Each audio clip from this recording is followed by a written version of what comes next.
New at 10, a deadly house fire claimed 2 lives over the weekend here in our area. The Anderson County coroner says flames devoured this home on Whitten Road in West Pelzer Saturday morning.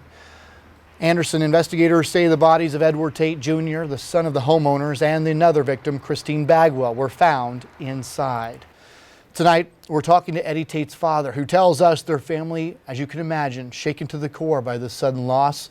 Our own Brookley Cromer is live in our newsroom with more on this devastating story. Brookley.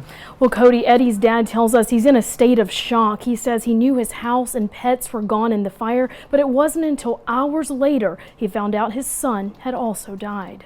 Neighbors along Whitten Road say they were woken up by a loud boom on Saturday morning. I heard this giant sounded like an explosion. Kathy Guthrie says she looked outside and saw her neighbor's house completely engulfed in flames. All of a sudden I hear the fire engines and everything, and I looked out the window. It looked like a total inferno.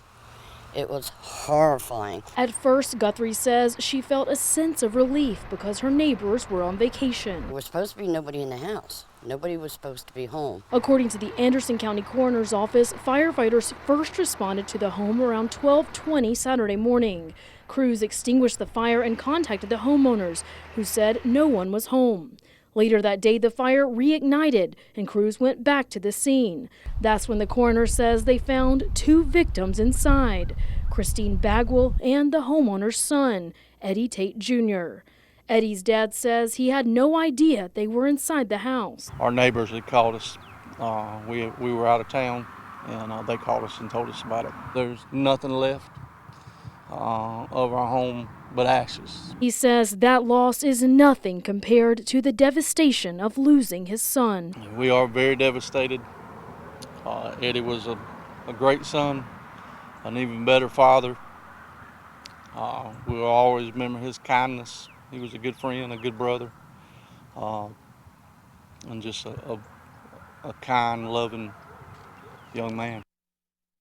Now, investigators are still trying to determine what caused the fire, and there is a GoFundMe page set up to help out with Eddie's funeral expenses. We have more information posted in the As Seen On section over on our Fox Carolina app. Live in the newsroom, Brookley Cromer, Fox Carolina, the 10 o'clock news. Brookley, thanks so much. Happening right now.